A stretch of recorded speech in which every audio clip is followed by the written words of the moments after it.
Partnerem kanału jest MotoZone w Sopocie, największy sklep motocyklowy w Trójmieście. Wszystko dla Ciebie i motocykla w jednym miejscu.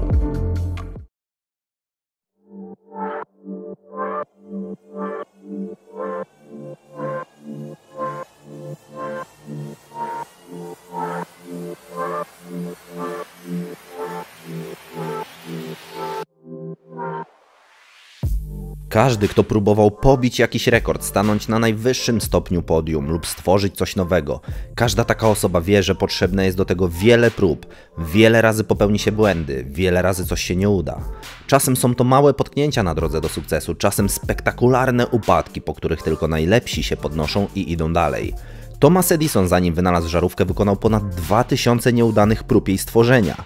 W historii, którą Wam opowiem, tych prób było mniej, ale za to waga porażki była bardzo duża. Zapraszam do oglądania.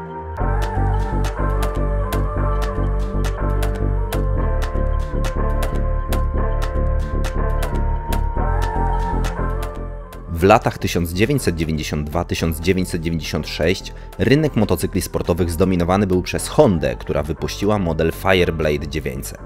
Yamaha w 1995 roku postanowiła przerwać tę passę, postanowiła odebrać berło, które dzierżyła Honda i wypuściła na rynek Yamaha Thunder Ace, który tłumaczony jest na polski jako As Grzmotu.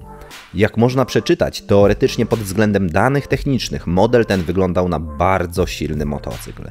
Jednak na torze lub w ciasnych, krętych serpentynach nie dawał sobie rady z Fireblade'em od Hondy. Z jednej strony Yamaha poniosła druzgocącą porażkę, gdyż wypuściła model, który miał być tym numerem 1, królem szos, a już na starcie przegrał swoją batalię. Thunder Ace produkowany był do roku 2003 i do dnia dzisiejszego uważany jest za bardzo dobry motocykl sportowo-turystyczny, ale nigdy nie został królem szos. Yamaha po tej porażce jednak postanowiła się podnieść i już 2 lata później, w 1997 roku, na targach EICMA w Mediolanie zaprezentowała motocykl, który na zawsze zmienił branżę motocykli sportowych. Tak narodził się król. This is the new Yamaha R1, the shorter, lighter, faster, madder Yamaha. Yamaha YZF R1.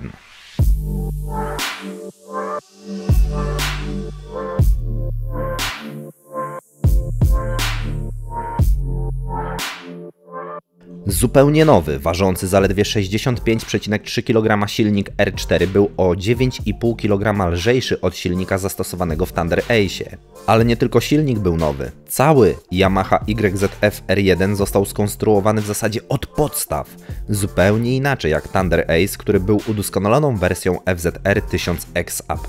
Inżynierowie raz już popełnili błąd, próbując udoskonalić coś, co już istniało. Tym razem złapali kartki w dłonie i narysowali zupełnie inny motocykl.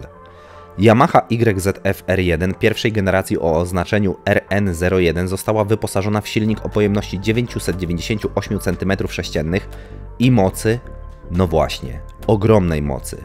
Silnik Yamaha generował 150 koni mechanicznych i 108 Nm momentu obrotowego. Na dzisiejsze czasy nie jest to jakiś rewelacyjny wynik, ale na lata 90., kiedy to Fireblade miał około 130 koni mechanicznych, Kawasaki ZX-9R miało 147 koni mechanicznych, Suzuki TL1000S miało 125 koni mechanicznych, to te 150 koni mechanicznych u Yamahy naprawdę robiło popłoch w szeregach wroga. Co prawda Bimota SB6 miała 156-konny silnik, ale był to dużo droższy motocykl i można by powiedzieć, że nie był w stałej seryjnej produkcji. 150-konny silnik od Yamaha R1 był tak mocny i tak żwawy, że bez względu na zapięty bieg Yamaha przyspieszała niemal natychmiastowo, a kiedy obroty na liczniku wskakiwały powyżej 4000, to silnik generował taki moment obrotowy, jakiego żaden z konkurentów nie miał.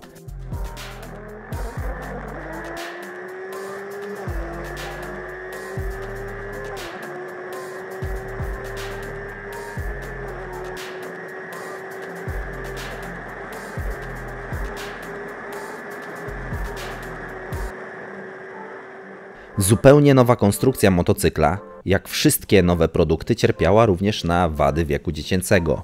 Już 3 lata od premiery miały miejsce 3 większe akcje serwisowe. W 1998 roku ogłoszono akcję serwisową dotyczącą możliwości pękania stalowych tarczy sprzęgła. W 1999 roku wykryto możliwość nieszczelności układu chłodzenia, a w marcu 2000 roku sprawdzono możliwą wadę podstawki bocznej. Dajcie znać w komentarzu, czy macie Yamaha R1 i czy mieliście problemy z tymi motocyklami. Jeżeli już mielibyście kupować motocykle z tego okresu, to możemy założyć, że jeżeli pierwszy właściciel był poważnym człowiekiem i na akcję serwisową jechał faktycznie do serwisu, to takie problemy możemy wykluczyć. Ale nie zawsze było tak kolorowo, nie wszyscy przejmowali się takimi wezwaniami, więc jeżeli mamy chrapkę na pierwszy model R1, to warto sprawdzić działanie sprzęgła oraz czy przypadkiem nie ma wycieku płynu chłodniczego. To, co jest jeszcze ważne, to aby sprawdzić działanie drugiego biegu. Dlaczego akurat drugiego biegu, a nie pierwszego czy trzeciego? Teorii jest kilka, a tutaj cytaty z różnych for dyskusyjnych. Niedostateczne smarowanie, wysuwająca się rurka doprowadzająca olej powodowało uszkodzenie skrzyni objawiające się wypadaniem drugiego biegu. Albo inny.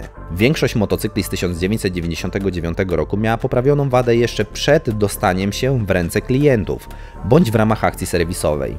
Mimo to wskazane jest delikatne obchodzenie się ze skrzynią biegów, a szczególnie z drugim biegiem. Wbijanie go na siłę podczas jazdy na gumie i inne tego typu brutalne praktyki potrafią powodować uszkodzenia sprzęgiełka kołowego.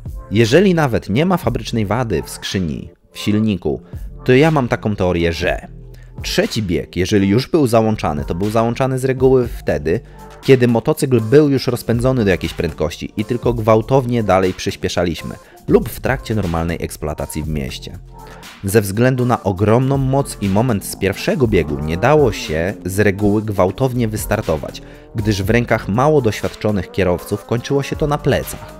Dlatego ci mało doświadczeni kierowcy na jedynce tylko ruszali z miejsca, po czym od razu wbijali dwójkę i tutaj od razu gaz do odcinki.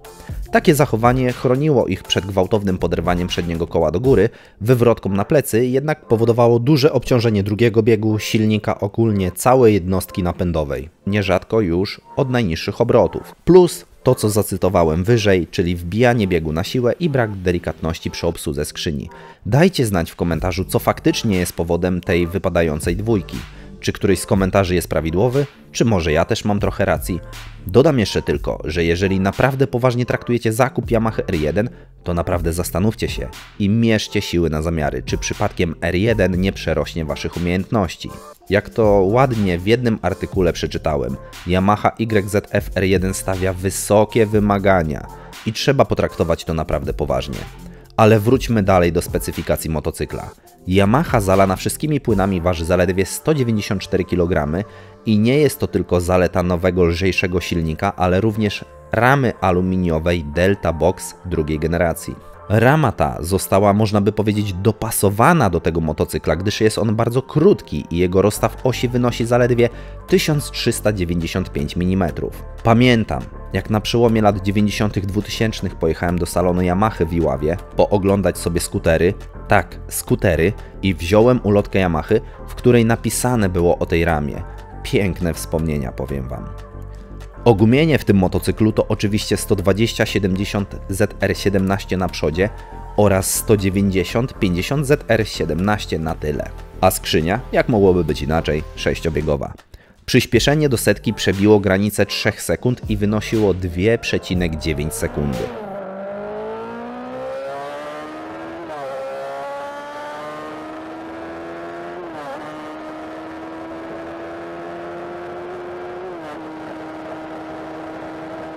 Prędkość maksymalna, jaką można zobaczyć, to 299 km na godzinę, ale można obejrzeć wiele filmów na YouTube, gdzie motocykl jedzie dużo szybciej, bo ze zdjętym kagańcem lub jakimiś modyfikacjami.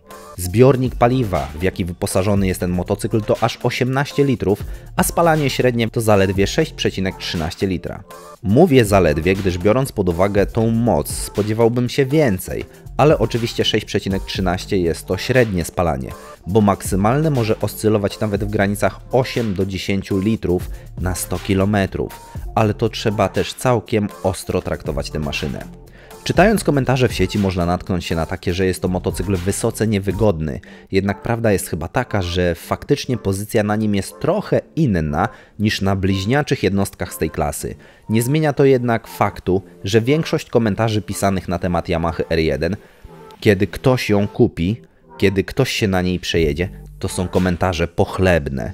Yamaha do dnia dzisiejszego doczekała się wielu modyfikacji i tak w latach 2000-2001 produkowana była Yamaha R1 o numerze RN04, przez kolejne 2 lata RN09, kolejne 3 lata RN12 i tak dalej. Zmian i wersji było całkiem sporo, ale na pewno na podkreślenie zasługuje wersja RN22, która została przygotowana na sezon 2009. Yamaha zapożyczała od swoich maszyn torowych YZ-FM1 wał korbowy typu Big Bang. Silnik wyposażony w wał korbowy o kącie rozwarcia czopu 90 stopni, zapewniający pracę cylindrów w kolejności 270 stopni, 180 stopni, 90 stopni i 180 stopni, pozwalał na niemal liniowy przyrost mocy i niemal całkowite zrównoważenie niewykorzystywanych momentów bezwładności w silniku.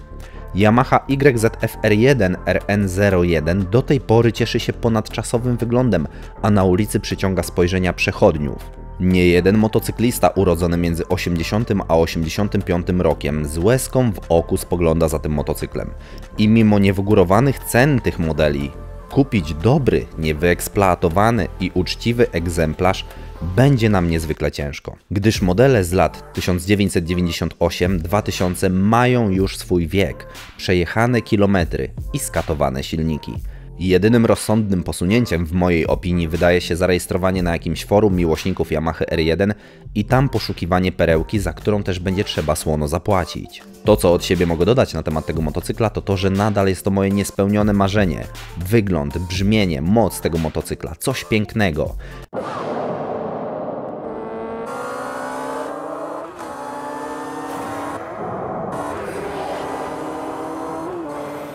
I mimo tego, że widać już różnicę pomiędzy pierwszą generacją a tą najnowszą, tą różnicę w designie technologicznym, to wciąż uważam, że jest to przepiękny motocykl.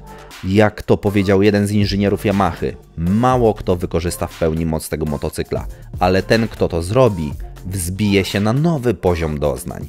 Mam nadzieję, że tak jak mówiłem wcześniej, jeżeli poważnie podchodzicie do zakupu tego motocykla, to zdajecie sobie sprawę z tego, że pod płaszczem piękna i stylistyki kryje się drapieżna bestia, którą będzie trzeba ujarzmić, a nie każdy może zostać poskramiaczem tygrysów.